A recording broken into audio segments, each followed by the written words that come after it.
নমস্কার বন্ধুরা, ফিরে এলাম আবার একটা রেসিপির সাথে। আবার একটা নতুন রেসিপি আপনাদের সঙ্গে শেয়ার করলাম। তো দেখুন, আমি আজকে বানাবো রাধা বল্লভী। তো এখানে রয়েছে 250 গ্রাম বিউলি ডাল। তো বিউলি ডালটা আমি প্রায় 2 থেকে 3 ঘন্টা আগে ভিজিয়ে রেখেছিলাম। তো দেখুন, ভালো মতো ভিজে গেছে। আর এটাকে আমি ধুয়েও নিয়েছি পরিষ্কার করে। আর রাধা বল্লভী বানাতে গেলে যে চিনি দরকার পড়ে, কেন রাধা বল্লভী একটু মিষ্টি না হলে খেতে ভালো লাগে না, স্বাদ আসে না। যার জন্যে এখানে দেখুন আমি চিনিটা নিয়ে ভালো মতো গুঁড়িয়ে নিচ্ছি মিক্সি বাটিতে, যেন ময়দাটা যখন মাখবো তখন ভালো মতো মিশে যায়। তো দেখুন, আমার চিনিটা একদম ভালো মতো গুঁড়ো হয়ে গেছে। সুন্দর করে দেখাচ্ছি আপনাদের হাতে তুলে, যে একদম গুঁড়ো হয়ে গেছে, দানা নেই। তো যাই হোক, আজকের রেসিপিটা প্রথম থেকে শেষ অবধি দেখবেন বন্ধুরা, আশা করি ভালো লাগবে। আর রাধা পল্লবীতে যে পুরটা বানাবো আমি, সেই পুরটার মধ্যে পড়বে মৌরি, আদা আর কাঁচা লঙ্কা। তো মৌরিটা সেন্টের জন্য, কারণ মৌরি দেয় রাধা পল্লবীতে। তো দেখুন, আমি মিক্সি বাটিতে নিয়ে সব কটা একসাথে বেটে নেব। তো মশলাটা খুব একটা ঘন করে বাটবো না বন্ধুরা, একটু একটু দানা দানা থাকবে, ঠিক সেরকম টাইপের বাটবো। তো দেখো, আমার বাটা হয়ে গেছে। তো এই দেখুন, আমি হাতে তুলে দেখাচ্ছি আপনাদের, একদম দানা দানা করে বেটেছি, খুব একটা ঘন নয়। তো আমার সুন্দর বাটা হয়ে গেছে। এরপর যেটা করবো বন্ধুরা, সেটা হচ্ছে ভিজিয়ে রাখা বিউলি ডালটা এবার বেটে নেব। তো প্রথমে আমি শুকনো মিক্সি বাটিতে চিনিটা গুঁড়িয়ে নিয়েছি।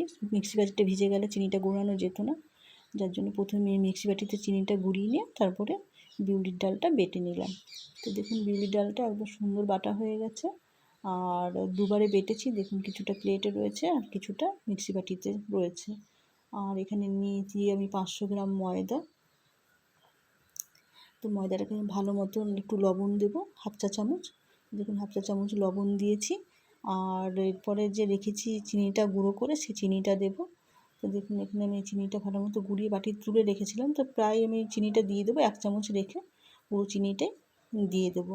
কারণ প্রথমেই বললাম যে রাধা বল্লভী করতে গেলে কিন্তু একটু মিষ্টি দরকার পড়বে। যেরকম কচুরি বা লুচি এগুলোতে মিষ্টি দরকার পড়ে না, কিন্তু রাধা বল্লভীতে মিষ্টি পড়বেই। তো দেখুন, আমার মোটামুটি চিনিটা পুরো দিয়ে দিয়েছি, আর ময়দার সঙ্গে ভালো করে মিশিয়ে নিচ্ছি। আর একটুখানি রেখে দিয়েছি, যেটা আমি পুরে ব্যবহার করব। তো এরপর যেটা করবো বন্ধু, সেটা হচ্ছে যে বিউলি ডালটা রয়েছে, সেটা দিয়ে আমি মাখবো। তার আগে ভালো মতো চিনির সাথে ময়দাটাকে মিশিয়ে নেব। তো ময়দাটা মাখার সময় বন্ধুরা আমি 3 থেকে 4 চামচ চিনি দিয়েছি। আপনারা চাইলে বেশিও দিতে পারেন, কমও দিতে পারেন, মিষ্টিটা আপনারা যেমনভাবে খাবেন সেই হিসেবে দেবেন।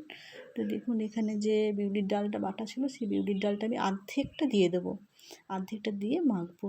তো আপনারা চাইলে একটু ময়ামও দিতে পারেন, তো ময়াম না দিলেও চলবে, যেহেতু এখানে ডাল রয়েছে। ডালে কিন্তু ময়দাটা এমনি নরম করে রাখবে, ভাজার পর কিন্তু শক্ত হবে না। তো দেখুন, আমি মোটামুটি মেখে নিচ্ছি। আর ভালো মতো মিশে গেলে তারপরে আমি একটু জল দিয়ে এটাকে ভালো মতো মেখে নেব। তো দেখুন, ভালো মতো ডলে ডলে মাখতে হচ্ছে, যেন ভালোভাবে ময়দাটা মিশে যায় একদম। তো বিউলি ডালের সঙ্গে ময়দাটা যখন মিশে গেছে ভালো মতো, তারপর সামান্য একটু জল দিয়েছি, খুব একটা দিইনি, নাহলে আবার ক্যাতক্যাতে হয়ে যাবে। জলের পরিমাণটা বুঝে দিতে হবে। তো দেখুন, আমার এদিকে মোটামুটি মাখা হয়ে গেছে।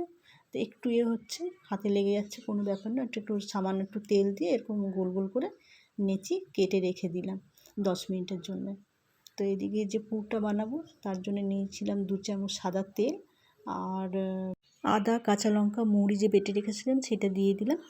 দেওয়ার পর বন্ধুরা এখানে দিয়ে দেবো, দেখুন 1 চা চামচ হিং, আর 1 চা চামচ যে চিনি গুঁড়োটা রাখা ছিল সেটা দিলাম, আর হাফ চা চামচ লবণ দিলাম। দিয়ে ভালো মতন একটু নেড়ে নেব। খুব একটা যে লাল করে ভাজবো ঠিক তা না, ব্যাস আদার গন্ধটা, একটু কাঁচা গন্ধটা চলে গেলে তখন আমার ভাজা হয়ে যাবে। তো মোটামুটি ভাজা দেখুন হয়ে গেছে মৌরিটা। আর বিউলি ডাল বাটাটা দিয়ে দেবো, দিয়ে একটু নাড়তে হবে। তো এটা বিউলি ডালটা একটু লেগে যাবে কড়াইয়ে, আর বেশি তেল দিলে হবে না, তাহলে আবার ভালো লাগবে না। তো যার জন্যে তেলটা একটু কম পরিমাণে দিতে হবে, আর একদম লো ফ্লেমে এইভাবে হালকা আঁচে একটু নেড়ে নিতে হবে। তো নাড়তে নাড়তে যখন একটু রঙটা চেঞ্জ হয়ে আসবে আর এরকম একটা দলা পাকিয়ে আসবে দেখবেন, তখন ভেবে নিতে হবে যে পুরটা হয়ে গেছে। তো দেখুন, পুরটা আমি তুলে রেখেছিলাম প্লেটে, আর ঠান্ডা হয়ে গেছে বলে হাতে তুলে এরকম একটু গোল গোল করে নিতে হবে। আপনাদের পরিমাণ মতন যেটুকু আর কি পুর দেবেন সেই হিসাবে নেবেন। তা আমি একটু বেশি দিয়েছি। আর এদিকে দেখুন, যে নেচিগুলো কেটে রেখে দিয়েছিলাম 10 মিনিটের জন্য, নেচিগুলোতে একটু তেল দিয়ে দিয়েছিলাম যেন গাটা শুকিয়ে না যায়। তো গাটা শুকিয়ে গেলে তখন ভাজার সময় লুচিগুলো, কচুরিগুলো আর কি ফেটে ফুটে যাবে। তো যার জন্য দেখুন আমি তেল দিয়েছিলাম বলে একটু নরম হয়ে আছে। আর এবার হাতের তলায় ফেলে যেরকম পিঠা বানাই আর কি, পিঠার মতো ছড়িয়ে নিতে হবে, দিয়ে মধ্যেখানে পুরটা আর কি দিয়ে দিতে হবে, দিয়ে এরকম একটা পুঁটুলি বানাতে হবে। পুঁটুলি বানিয়ে মুখটা ভালো মতো চেপে চেপে বন্ধ করে নিতে হবে, নাহলে আবার ভাজার সময় বা বেলার সময় পুরটা বেরিয়ে আসবে, তখন দেখতে বিচ্ছিরি লাগবে বা তেলটা ভেতর অবধি ঢুকে যাবে। তো এইভাবে একটু হাতের তলায় দিয়ে চেপে চেপে গোল গোল করে নেচিগুলো বানিয়ে নিচ্ছি। আর যখন এই নেচির আর কি দলাটা বানাচ্ছি আর কি পুঁটুলিটা, সে সময় হালকা করে একটু তেল দিয়ে দিচ্ছি, যাতে একটার গায়ে একটা লেগে না যায়, তাহলে পুরগুলো বেরিয়ে যাবে, কারণ এক জায়গায় তো পুঁটুলিগুলো বানিয়ে বানিয়ে রাখবো। তো দেখুন এগুলো আমি মোটামুটি এইভাবে বানিয়ে নিচ্ছি। আর একটা দেখাবো এইভাবে একই রকমভাবে, হাতের তলাতে না দিলেও হবে, এরকম নিজের মধ্যে চাকির মধ্যে ফেলে তারপর হাত দিয়ে একটু টিপে ছড়িয়ে নিলেই হবে। আর ইয়েটা দিলাম আর কি, পুরটা দিয়ে ওই একই রকমভাবে মুখটা বন্ধ করে নেবো। আর আমি তো সাদা তেল দিয়ে বেলছি, তো আপনারা চাইলে সাদা তেল দিয়েও ভাজতে পারেন, বা যদি মনে করেন সর্ষে তেল দিয়ে ভাজবেন সেটাও করতে পারেন, কিন্তু সাদা তেল দিয়ে বেশি ভালো হয়। তো দেখুন মোটামুটি আমার বানানো হয়ে গেছে পরপর। তো একটু সময় তো লাগেই, তো ভিডিও এডিট করার সময় এগুলো আমার মানে দেখাতে গেলে অনেকটা বড় হয়ে যাবে, তাও আজকের ভিডিওটা একটু বড় হয়ে গেছে। তো দেখুন আমি বেলে নিচ্ছি। তো প্রথমে একদম হাত দিয়ে চেপে চেপে ছড়িয়ে নিচ্ছি, যেহেতু পুরটা ভেতরে শক্ত হয়ে রয়েছে ডাল বাটা, তো ডাল বাটাটা একটু ছড়ায় না যদি হাত দিয়ে একটু টিপে না ছড়ানো যায়। তো দেখুন একটু টিপে ছড়িয়ে দিলাম চারদিকে, তারপর বেলনা দিয়ে বেলে নিচ্ছি। তো লুচির থেকে আকারে একটু বড় হবে রাধাবল্লভী, লুচি তো ছোটো ছোটো হয়, তো সেই হিসাবে রাধাবল্লভী একটু বড় হবে।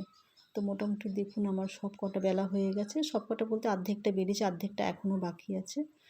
তো পুরগুলো দেখুন আপনার ভেতরে দেখতে পাবেন, পরিষ্কার বোঝা যাচ্ছে। আর এদিকে দেখুন আমি কড়াই গরম হয়ে গেছিলো বলে তেলটা দিয়ে দিলাম, প্রায় 200 গ্রাম তেল দিয়েছি।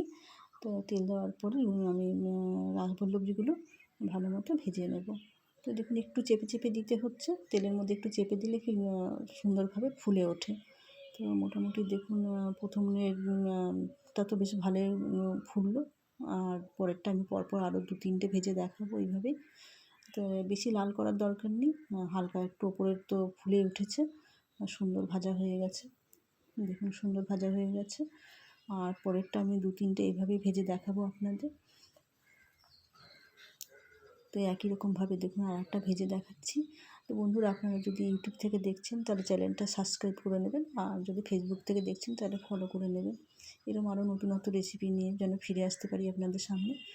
তো দেখুন দেওয়ার সাথে সাথে এরকম ফুলে গেছে, আর যেহেতু 10 মিনিট ময়দাটা মেখে রেখে দিয়েছিলাম যার জন্য এত সুন্দর ফুলছে। তো মোটামুটি দেখুন আমার ভাজা হয়ে এসছে, আপনাদের দেখাবো। আর আজকের রেসিপিটা যদি আপনাদের ভালো লেগে থাকে বন্ধুরা অবশ্যই একটা লাইক কমেন্ট শেয়ার করে দেবেন। দেখুন এদিকে বললাম যে 2-3টে আপনাদের ভেজে দেখাবো, তো 2-3টে ভেজে দেখালাম, পুরোটা দেখাতে পারবো না, সম্ভব নয় আর কি পুরোটা দেখানো, সেটা আপনারাও জানেন। তো দেখুন মোটামুটি ভাজা হয়ে গেছে।